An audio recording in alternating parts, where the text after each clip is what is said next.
नमस्कार दोस्तों, मैं ब्रिजेश कुमार ऑनलाइन श्री गंगा चैनल में एक बार फिर से आपका स्वागत करता हूं। और यूपी टीजीटी के सोशल साइंस के इस पोर्शन में हम फिर से एक नए टॉपिक को लेकर के आए हैं। अब तक हमने ज्वालामुखी चट्टान उसके बारे में चर्चा की थी। अब आज का हमारा जो नया टॉपिक है वह है भूकंप। भूकंप जैसा सभी लोग परिचित हैं। भूकंप एक हृदय विदारक घटना होती है और ये ऐसी घटना होती है, कब आ जाए, किस क्षण आ जाए, इसका कोई पता नहीं होता। तो ये सबसे जो है एक हृदय विदारक एक प्राकृतिक घटना है भूकंप। भूकंप सबसे पहले हम जानते हैं भूकंप होता क्या। भूकंप, भू मतलब पृथ्वी से, भू अगर हम शब्दों का विश्लेषण कर दें, भूकंप यानी भू मतलब पृथ्वी आपकी और कंप मतलब कंपन, पृथ्वी का कांपना ही भूकंप कहलाता है। जिस तरह से कोई चीज वाइब्रेट हो जाए, उसमें कंपन उत्पन्न हो जाए, जैसे कभी किसी क्षण अपने को ही किसी बात का आभास होता है या कोई अचानक बातें जो काफी गहरी चोट करने वाली होती हैं ऐसी सुनाई देती हैं तो पूरा रोम रोम खड़ा हो जाता है, आदमी एकदम विचलित हो जाता है। कभी कभी व्यक्ति को सदमा भी लग जाता है, उसकी मृत्यु भी हो जाती है। कभी कभी वह गहरे सदमे में चला जाता है, कभी कभी वो नॉर्मल रहता है लेकिन पूरा अंदर से वह झिंझोर उठता है। तो एक तरह से कह लीजिए पृथ्वी को एक झिंझोर देने वाला कंपन वह उसी तरह का कंपन है जो कभी कभी बहुत ही भयंकर विनाशकारी हो जाता है और कभी कभी बहुत ही हल्का होता है। तो भूकंप जो है यानी पृथ्वी के भूपरपटी का कांप जाना ही भूकंप कहलाता है। प्राकृतिक या मानवीय किसी भी कारण से, जब किसी भी कारण से भूगर्भ के अंदर किसी प्रकार की हलचल होती है तो उसके कारण जो है उसके प्रभाव से पृथ्वी का जो बाह्य पटल है, जिसे हम क्रस्ट कहते हैं, भूपरपटी कहते हैं, उसमें कंपन उत्पन्न हो जाता है और उसी कंपन को ही भूकंप कहा जाता है।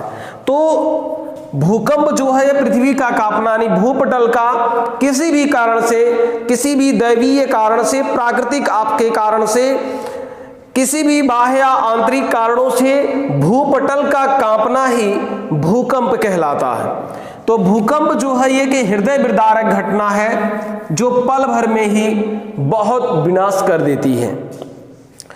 इसको इस तरह से, जैसे हम पानी में अगर कोई टुकड़ा पत्थर का फेंकते हैं तो हम देखते होंगे कि उसमें लहरें उत्पन्न हो जाती कुछ इस तरह से। और ये लहरें, मान लीजिए कोई तालाब है बड़ा सा और उसके बीच में हम एक पत्थर फेंक दें तो लहरें, हम जहां पत्थर फेंकते हैं वहां से लहरें उठ करके किनारों तक जाती। तो देखा जाता है कि जहां हम पत्थर फेंकते हैं वहां लहरों में मोड़ ज्यादा होता और जैसे जैसे ये दूर हटती जाती हैं लहरों का जो ये मोड़ है ये कम होता जाता है। और अगर हम छोटा पत्थर फेंकते हैं तो छोटा पत्थर फेंकते हैं तो छोटी छोटी लहरें उड़ती हैं। अगर तालाब बहुत बड़ा है तो वह बीच में ही जाकर के समाप्त हो जाती, किनारे तक जाते जाते लगभग नहीं दिखाई देती। लेकिन एक बड़ा सा पत्थर उठा करके हम फेंक दें, जब हम बड़ा सा पत्थर उठा करके फेंक देंगे जो काफी गहराई तक उसमें जाए और काफी तेजी के साथ आवाज करता हुआ गिरता है तो आप देखते हैं खूब ऊंची ऊंची लहरें जो हुआ ढबक ढबक करती हुई किनारों तक जाती। और लहरें जब काफी बड़ी होती हैं तो किनारों पर जा करके काफी तेजी से धक्का मारती। तो इसी तरह से पृथ्वी के अंदर जब झटके उत्पन्न होते हैं और उन्हीं झटकों के कारण जो है लहरें उत्पन्न होती हैं पृथ्वी के भूगर्भ में, उन लहरों से जो है पृथ्वी की भूपरपटी कांप जाती है। अब यह डिपेंड करता है कि वह झटका, वह जो विसंगति है वह कितनी तेज है। विसंगति अंदर की जितनी तेज होगी, जितना ज्यादा झटका लगेगा उतना ही तेजी से कंपन उठता है। और जो ये पृथ्वी के अंदर कंपन होता है यह दो रूपों में होता है, एक तो क्षैतिज और दूसरा ऊर्ध्वाधर। यानी लंबवत होता। जैसे यहीं पर देख ले, अगर हम छोटा पत्थर फेंकते हैं तो क्षैतिज लहरें कम होती हैं, ऊर्ध्वाधर लहरें कम होती, ऊपर नीचे वो बहुत कम होती हैं, बल्कि क्षैतिज रूप में वह तेजी से आगे बढ़ जाती। लेकिन अगर एक बड़ा पत्थर हम फेंक दें तो बड़ा पत्थर फेंक देते हैं तो बड़ी बड़ी लहरें उड़ती, जो काफी ऊंचाई और काफी नीचाई से जाती, काफी ऊंचाई और काफी नीचाई से जाती हैं। तो इस तरह से ये ऊर्ध्वाधर कंपन होता, इस तरह से ये ऊर्ध्वाधर कंपन भी होता है। तो झटका जितना पृथ्वी के अंदर तेज होगा वह कंपन उतना से तेज हो सकता है। तो कंपन क्षैतिज भी होता है और ऊर्ध्वाधर भी होता है। तो इस तरह से कह लीजिए भूकंप जो है एक प्राकृतिक घटना है। जब भूगर्भ के अंदर किसी भी ज्ञात या अज्ञात कारणों से पृथ्वी के अंदर किसी भी प्रकार का झटका उत्पन्न होता है या विसंगति होती है, तो उस विसंगति के कारण जो है पृथ्वी का बाह्य पटल भूपटल कांप जाता है। पृथ्वी के बाह्य पटल या भूपटल का कांपना ही भूकंप कहलाता है। भूकंप का उस सबसे पहले उद्भव जहां होता है उसे भूकंप मूल कहते हैं। जहां से भूकंपीय तरंगे निकलती हैं, सबसे पहले जहां पर झटका उत्पन्न होता है उसे कहा जाता है भूकंप मूल।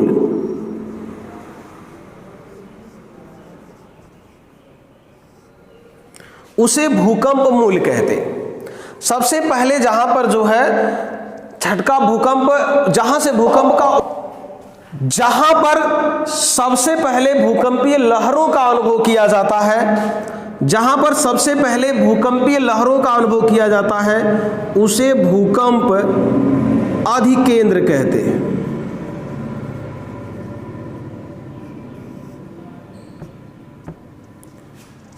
उसे अधिकेंद्र कहा जाता है, भूकंप अधिकेंद्र कहा जाता है।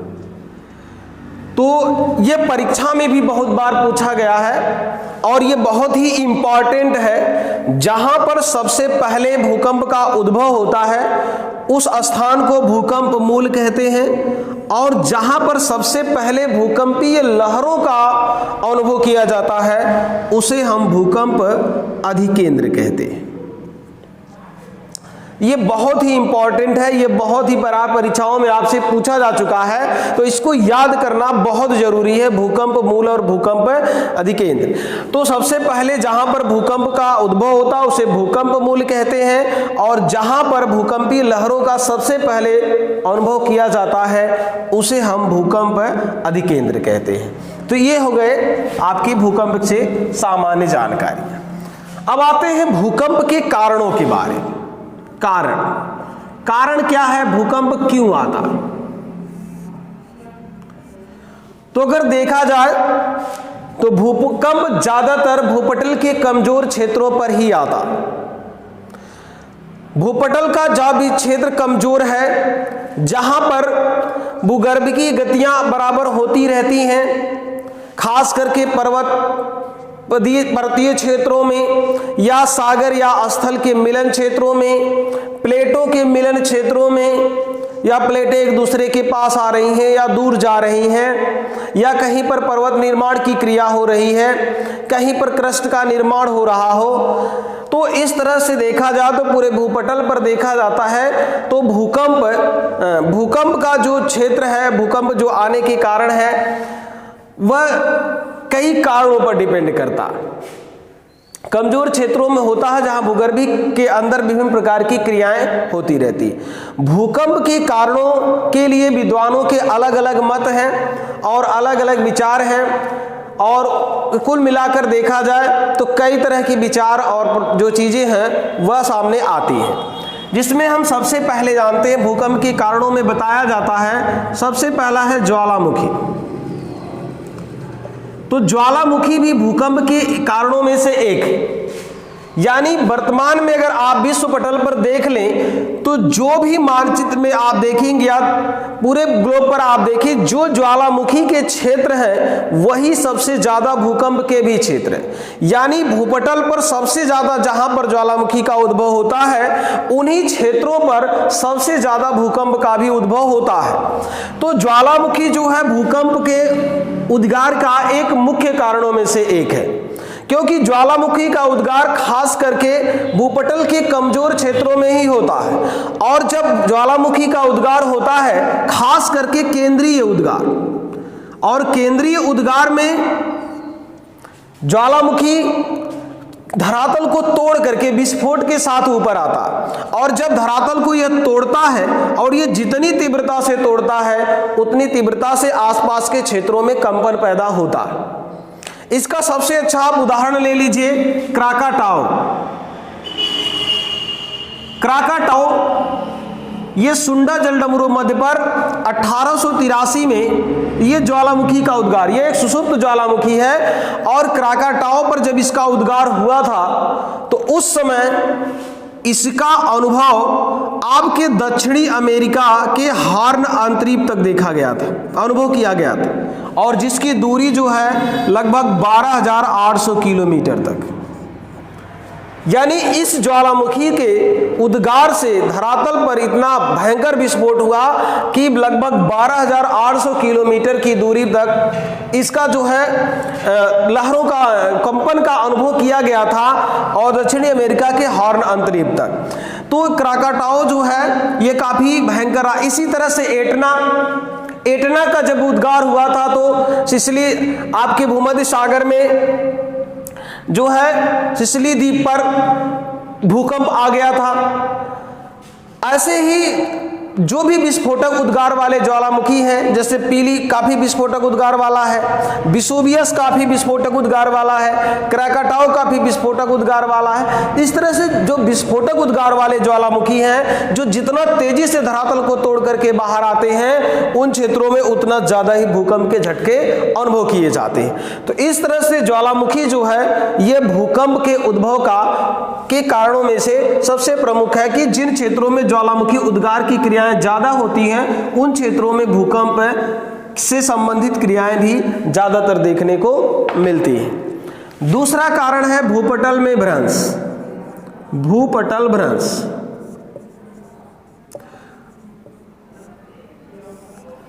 भूपटल भ्रंश, भ्रंश का मतलब होता है जब एक तल दूसरे के सहारे सरक जाए, जब तनाव मूलक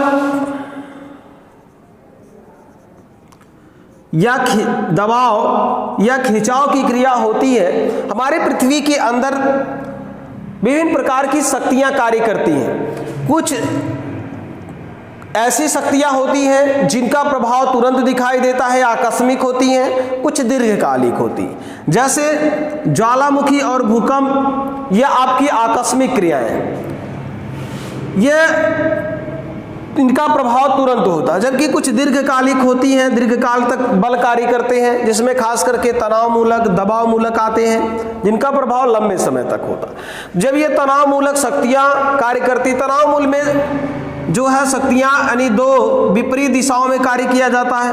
दबाव की क्रिया में आंतरिक शक्तियां आमने सामने कार्य करती हैं। तो इस तरह से दबाव की क्रिया होती है। जब आंतरिक बल एक दूसरे के विपरीत कार्य करता है तो खिंचाव की क्रिया, तो खिंचाव और तनाव के कारण जो है हमारे भूपटल में दरारें पड़ जाती हैं, भूपटल पर दरारें पड़ जाती हैं, और जब दबाव की क्रिया होती है तो चट्टानों में मोड़ पड़ जाते हैं। तो खिंचाव, और जब चट्टानों में खिंचाव और तनाव की क्रिया होती है, संपीड़न की क्रिया होती है, दबाव की क्रिया होती है, चट्टानों में मोड़ पड़ते हैं, तो इससे भी पृथ्वी के अंदर झटके उत्पन्न होते, या कहीं पर खिंचाव की क्रिया होती है तो दरार का निर्माण होता है, और उस दरार के कारण भी चट्टानों, पृथ्वी के भूगर्भ में जो है वह झटके उत्पन्न होते हैं, जिसके कारण भूकंप आते। जैसे आप अफ्रीका की जो दरार घाटी देख लिए, उन क्षेत्रों में जो भूकंप आता है वह वहां पर दरार घाटी, यानी वहां पर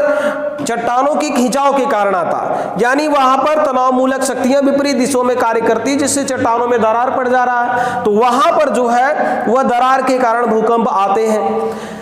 तो जिन क्षेत्रों में दरारी उद्गार होता है या दरारी ज्वालामुखी का उद्गार होता है, खास करके कह लीजिए, उन क्षेत्रों में तनाव की शक्तियां कार्य करती है, जिससे पृथ्वी के धरातल में झटके उत्पन्न होते हैं। इसके अलावा दबाव मूलक, दबाव की शक्तियां भी जब कार्य करती है, एक दूसरे के आमने सामने एक दूसरे पर प्रेशर डालती हैं, तो उससे भी भूपटल में झटके उत्पन्न होते हैं। जैसे आप देख लीजिए हमारे हिमालय पर्वतीय क्षेत्र में, हमारे हिमालय पर्वतीय क्षेत्र में जो भूकंप आते हैं वह दबाव मूलक है, यानी हमारी जो इंडियन प्लेट है वह यूरेशियन प्लेट को दबा रही है, और इंडियन प्लेट जब यूरेशियन प्लेट को दबा रही है तो जिसके कारण जो है हमारे हिमालय क्षेत्र में भूकंप आते हैं। तो भूपटल भ्रंश भी भूकंप उद्भव के एक प्रमुख कारणों में से होता, और भूपटल भ्रंश को ही आधार मान करके एक हमारे विद्वान थे जिन्होंने प्रत्यास्थ पुनश्चलन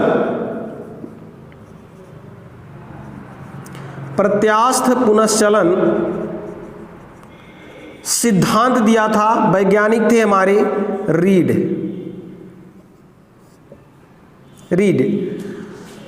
रीड ने जो है भूपटल भ्रंश के आधार पर ही उन्होंने प्रत्यास्थ पुनश्चलन सिद्धांत का दिया था भूकंप के लिए। उन्होंने कहा कि हमारे पृथ्वी के अंदर कुछ ऐसी चट्टानें पाई जाती हैं जिनमें प्रत्यास्था का गुण होता। प्रत्यास्था का गुण, जैसे रबड़ आप देख लीजिए, रबड़ में प्रत्यास्था का गुण होता, यानी प्रत्यास्था गुण वाली वे वस्तुएं होती हैं जिनमें अगर खिंचाव डाला जाए तो वे खिंचती तो जरूर हैं, लेकिन अगर उन पर खिंचाव खत्म हो जाए तो पुनः अपने जगह पर तुरंत आने का प्रयास करें। जैसे रबड़ पर आप तनाव डालेंगे तो वह तब तक तनता रहेगा जब तक उसकी सहन शक्ति है, लेकिन एक समय ऐसा आएगा जब उसकी सहन शक्ति खत्म हो जाती है तो वह टूट जाता है। लेकिन जैसे ही रबड़ टूटता है वह तुरंत अपने मूल जगह पर आ जाता है। ठीक यही बात वैज्ञानिक रीड ने जो है वह चट्टानों पर लागू किया। उन्होंने कहा कि हमारे पृथ्वी के अंदर कुछ इस प्रकार की चट्टानें पाई जाती हैं जिनमें प्रत्यास्था का गुण पाया जाता है, और जब क्षैतिज शक्तियां कार्य करती हैं उस पर, तो जब उन पर खिंचाव की क्रिया होती है तो वह तब तक खींचती रहती हैं जब तक उनकी सहन शक्ति होती है। लेकिन प्रत्येक चट्टानों की एक तनाव की एक सीमा होती है, लेकिन जब वो सीमा से अधिक उसमें खिंचाव होता है तो वह टूट जाती, और जैसे ही टूट जाती हैं वह पुनः अपने स्थान पर एडजस्ट होने का प्रयास करती हैं। तो इस तरह से इस क्रिया के कारण भी धरातल के अंदर झटके उत्पन्न होते हैं जिससे भूकंप आता है। तो ये भी परीक्षा में बहुत बार पूछा गया है। भूकंप से जो प्रश्न पूछे गए हैं उसमें सबसे पहले शुरुआती में आपने भूकंप मूल और भूकंप अधिकेंद्र, ये दो प्रश्न बहुत इंपॉर्टेंट हैं। सबसे पहले जहां पर भूकंप का उद्भव होता है उस स्थान को भूकंप मूल कहते हैं, और जहां पर सबसे पहले भूकंपीय लहरों का अनुभव किया जाता है उसे भूकंप अधिकेंद्र या एपी सेंटर कहा जाता है। प्रत्यास्थ पुनश्चलन सिद्धांत जो है किसने दिया था? तो वैज्ञानिक रीड ने दिया था। किसके लिए दिया था? भूकंप के लिए दिया था। किसके संदर्भ में? भूपटल भ्रंश के संदर्भ में। उन्होंने कहा कि हमारे पृथ्वी के अंदर कुछ ऐसी चट्टानें पाई जाती हैं जिनमें प्रत्यास्था का गुण होता है, और जब उनमें तनाव की क्रिया होती है तो प्रत्येक चट्टान की एक सीमा होती है कि कहां तक उसमें खिंचाव उत्पन्न हो सकता। जब उस सीमा से अधिक खिंचाव होता है तो वह टूट जाती है, और टूटने के बाद पुनः अपने स्थान पर आने का प्रयास करती। इस तरह से भूपटल भ्रंश भी भूकंप के एक प्रमुख कारणों में से है। आते हैं हम तीसरे नंबर। तीसरा हमारा है भू संतुलन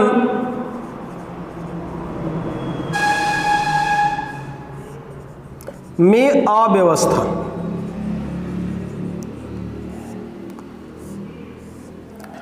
हमारे भूपटल पर पर्वत, पठार, मैदान, नदियां, झीलें सब कुछ पाया जाता है।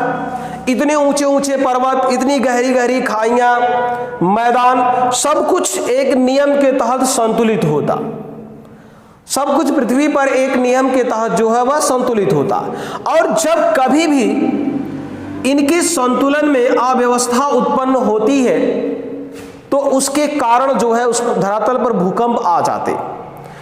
इस तरह के भूकंप ज्यादातर उन क्षेत्रों में आते हैं जहां पर मानवीय क्रियाओं द्वारा भूपटल पर अत्यधिक अव्यवस्था की गई, जैसे बांध बना करके, नदियों पर बड़े बड़े बांध बना करके जल की एक विशाल राशि को एक तरफ रोक दिया जाता और दूसरे तरफ जल राशि की कमी हो जाती, जबकि प्रकृति का एक जो संतुलन है वह बना है और मानव ने संतुलन को बिगाड़ दिया। इसके अलावा तो जिस तरफ जल राशि अधिक हो जाती है, जब आवश्यकता से वह अधिक हो जाती है, तो उसके कारण क्या होता है कि धरातल के ऊपर ज्यादा प्रेशर पड़ रहा, और उस प्रेशर के कारण चट्टानें नीचे दबती हैं, और दबेंगी तो वह सरकने का प्रयास करती। तो इस तरह के भूकंप जो है वह कोयना में और लातूर में आ चुका। कोयना और लातूर का भूकंप में यही माना गया था कि यहाँ पर बने हुए बांध के कारण जो है, जो जलराशि एकत्रित हुई, उस जलराशि के कारण जो है चट्टानों में दबाव पड़ा और जिससे भूकंप आए। तो इस तरह से देखा जाता है तो संतुलन, भूसंतुलन में अव्यवस्था के कारण भी भूकंप आते। इसके बाद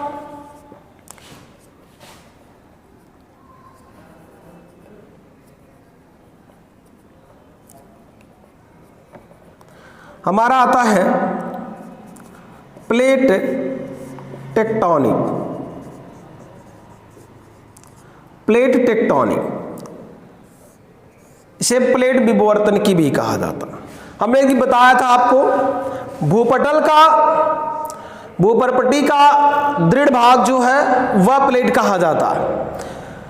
हमारे पूरे भूखंड को 6 बड़ी प्लेटों में और 20 छोटी प्लेटों का अब तक अध्ययन किया गया है। ये प्लेटें स्वतंत्र होकर के एक दूसरे से गमन करती, और प्लेटें स्वतंत्र होकर के गमन करती रहती हैं। प्लेटों के किनारे सबसे महत्वपूर्ण होते हैं, और इनके किनारों को 3 भागों में बांटा गया है। विनाशी प्लेट किनारा,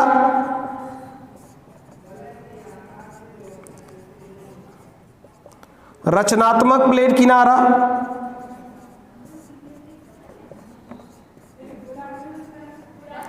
और संरक्षित प्लेट किनारा।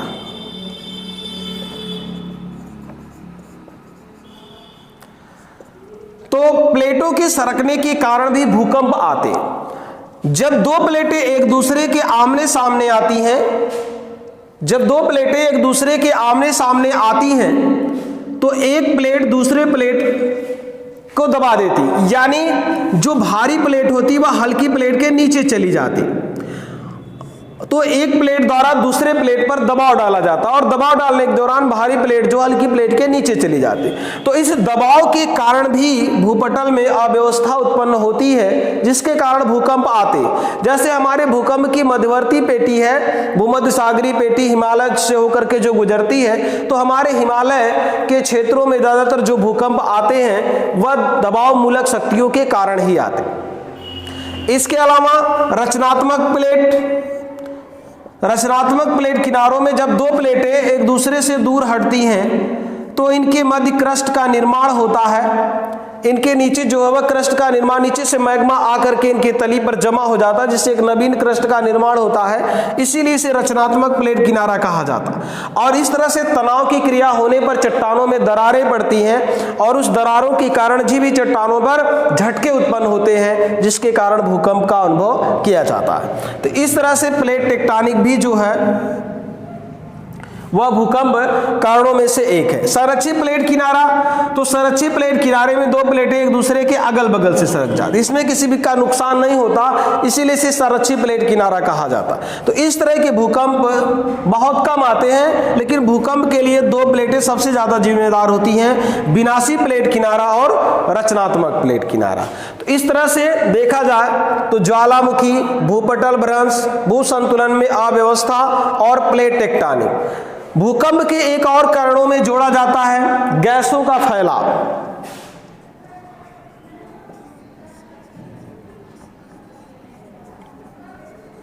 गैसों का फैलाव, यानी जब कभी भूपटल के नीचे रिस करके, खास करके इस तरह का प्रभाव स्थल और जल के मिलन वाले क्षेत्रों पर होता, जहां महाद्वीपीय प्लेट महासागरीय प्लेटों से मिलती है, उन क्षेत्रों में जब कभी कभार जल जो है रिस करके नीचे चला जाता है, तो चूंकि नीचे अत्यधिक गर्मी के कारण जो है भाप में बदल जाता है और वह भाप बना हुआ जल बराबर बाहर निकलने का प्रयास करता है, और जहां भी यह भूपटल कमजोर पाता है वहां पर यह दबाव डालता है। तो ऐसा माना जाता है कि गैसों के फैलाव के कारण भी धरातल पर भूकंप के झटके अनुभव किए जाते। तो इस तरह से यह भूकंप के कारण हो गए ज्वालामुखी। ज्वालामुखी जिन क्षेत्रों में ज्वालामुखी का उद्भव होता है, गैसें तीव्रता से तोड़ करके धरातल को बाहर आती हैं, मैग्मा आता है, तो धरातल को तोड़ने पर आसपास के क्षेत्रों में भूकंप का अनुभव किया जाता है। इसके अलावा भूपटल भ्रंश है, तो भूपटल पर हमेशा दबाव और खिंचाव की प्रक्रिया होती रहती है। दबाव और खिंचाव के कारण चट्टानों में मोड़ पड़ जाते हैं, दरारें पड़ जाती हैं, तो इस समय भी इनके कारण भूकंप का अनुभव होता है। और भूपटल भ्रंश पर ही वैज्ञानिक रीड ने जो है वैज्ञानिक रीड ने प्रत्यास्थ पुनश्चरण सिद्धांत दिया था, जिसमें उन्होंने बताया कि कुछ ऐसी चट्टानें होती है जिनकी कुछ सीमा तक ही उसमें प्रत्यास्था का गुण पाया जाता है, और वह कुछ ही सीमा तक ही उसमें तनाव की शक्ति होती है, और जब वह तनाव शक्ति से अधिक तनाव होता है तो वह टूट जाती हैं, और टूटने के बाद पुनः अपने स्थान पर एडजस्ट होती हैं, जिसके कारण झटके उत्पन्न होते हैं और भूकंप आता है। प्लेट टेक्टोनिक सिद्धांत, प्लेट के किनारे के आधार पर जो है 3 भागों में बांटा जाता है: विनाशी प्लेट किनारा, रचनात्मक प्लेट किनारा और संरक्षित प्लेट किनारा। विनाशी प्लेट किनारों में जब 2 प्लेटें एक दूसरे के आमने सामने आती है तो एक प्लेट के सहारे दूसरे का विनाश होता है, यानी जो भारी प्लेट होती है वह हल्की प्लेट के नीचे चली जाती है। तो इस तरह से दोनों प्लेटों में आपस में दबाव की क्रिया होती है, जिसके कारण चट्टानों में मोड़ पड़ जाते हैं, बलन पड़ जाता है। इस कारण भी भूकंप आसपास के क्षेत्रों में अनुभव किया जाता है। रचनात्मक प्लेट किनारे जब 2 प्लेटें एक दूसरे से दूर हटती हैं तो उसमें तनाव की क्रिया होती है, और उस तनाव के कारण चट्टानों में टूटती हैं, दरारें पड़ जाती हैं, जिसके कारण भी भूकंप का अनुभव किया जाता है। इसके अलावा गैसों का फैलाव है, तो जब कभी भी भूमि के नीचे रिश्त करके जल चला जाता है बाहर का, तो अत्यधिक गर्मी के कारण जो है वह वाष्प बन जाता है, वाष्प बन करके बाहर निकलने का प्रयास करता है, और जब वह बाहर निकलने का प्रयास करता है तो उस समय वह धरातल के ऊपरी भागों पर दबाव डालता है, और अधिक दबाव के कारण जो वह झटके उत्पन्न किए जाते। तो इस तरह से यह जो है हमारा भूकंप और भूकंप के आने के कारण है। इसमें जो सबसे ज्यादा बनने वाले प्रश्न है वो खास करके हमने बताया कि वो 3 जगह से प्रश्न आपसे पूछे जा सकते हैं, या इस तरह से पूछ सकता है कि निम्न में से कौन से भूकंप के कारणों में से एक है, या खास करके भूकंप मूल, भूकंप केंद्र और प्रत्यास्थ पुनश्चलन सिद्धांत जो बहुत इंपॉर्टेंट है, ये कई बार परीक्षाओं में पूछा भी गया है, इससे भी प्रश्न आपके पूछे जा सकते हैं। अब चलते हैं हम लोग, ये तो हो गया आपका कारण।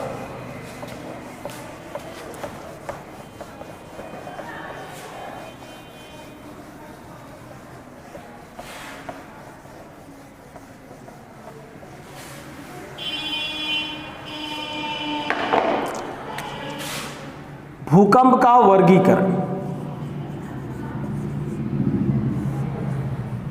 क्लासिफिकेशन।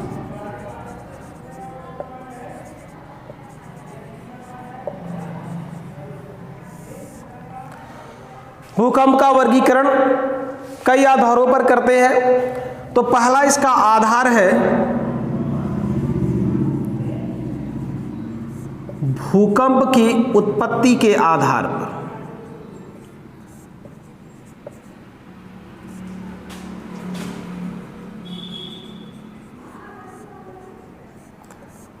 उत्पत्ति के आधार पर इसे 2 भागों में बांटा जाता है, जिसमें इसका पहला है प्राकृतिक कारण और दूसरा है मानवीय कारण।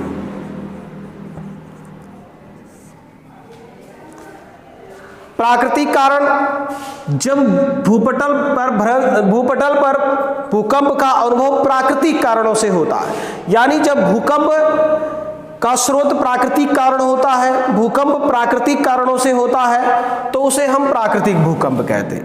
प्राकृतिक भूकंप को भी कई भागों में बांटते हैं।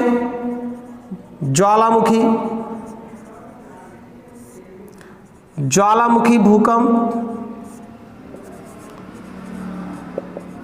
भ्रंश मूलक भूकंप, संतुलन मूलक भूकंप,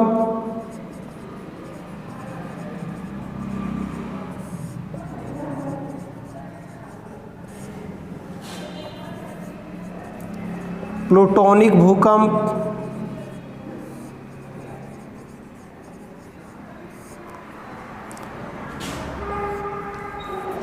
ये जो है प्राकृतिक कारण। जब ज्वालामुखी के उद्भेदन से भूकंप का उद्भव होता है तो इसे ज्वालामुखी भूकंप कहते हैं। जब भ्रंश के कारण भूकंप का उद्भव होता है, जब भूपटल में भ्रंशन की क्रिया होती है, दबाव तनाव खिंचाव की क्रिया होती है, उसके कारण जो भूकंप आता है उसे भ्रंश मूलक भूकंप कहते हैं। जब ज्वालामुखी के उद्भेदन के कारण भूकंप का उद्भव होता है तो उसे ज्वालामुखी भूकंप कहा जाता है।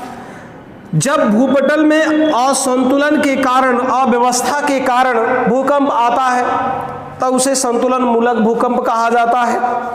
और जब प्लेटों के द्वारा होने वाली क्रियाओं के कारण भूकंप आता है तो उसे प्लूटोनिक भूकंप कहा जाता है।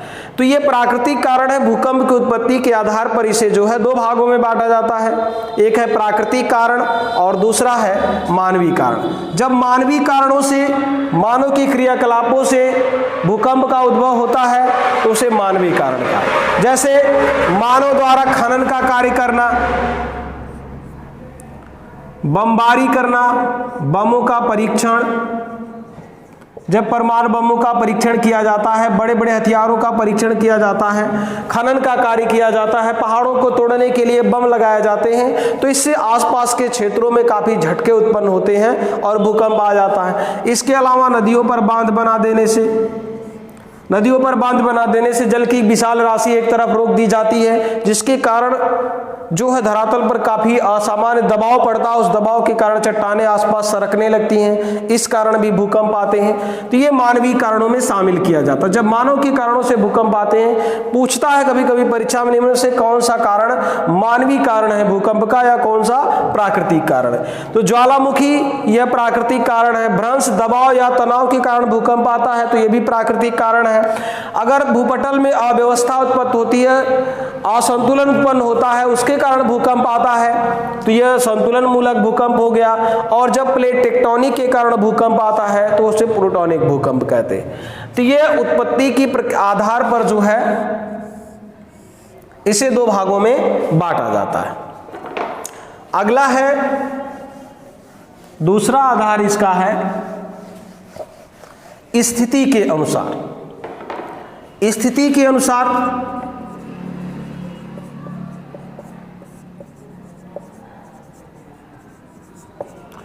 तो स्थिति के अनुसार जो है, स्थिति के अनुसार इसे तीन भागों में बांटते हैं।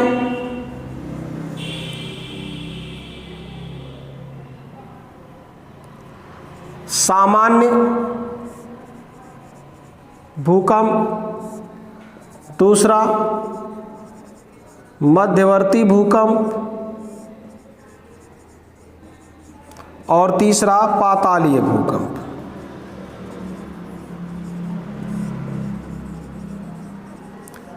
यह भूकंप मूल की स्थितियों के आधार पर होता है।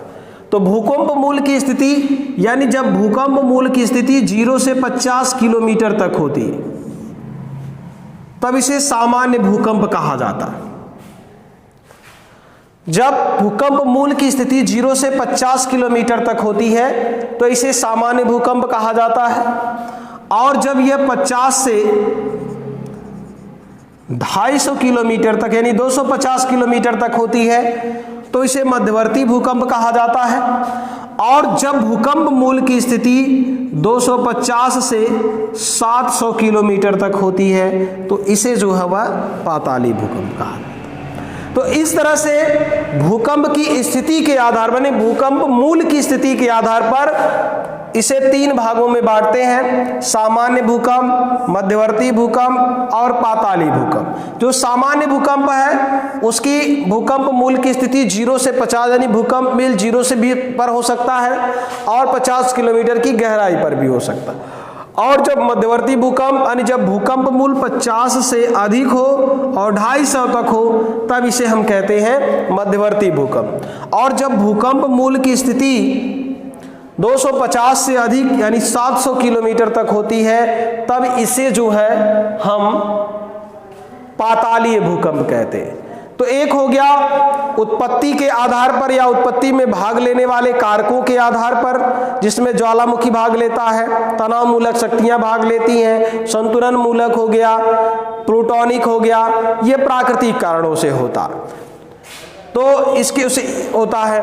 या स्थिति के आधार पर भूकंप मूल की स्थिति, तो इसमें अगर भूकंप मूल की स्थिति 0 से 50 किलोमीटर है तो इसे हम सामान्य भूकंप कहेंगे, और अगर भूकंप मूल की स्थिति 50 से 250 किलोमीटर है तो इसे मध्यवर्ती भूकंप कहेंगे, और अगर 250 से 700 किलोमीटर तक है तो इसे हम पातालीय भूकंप कहते हैं।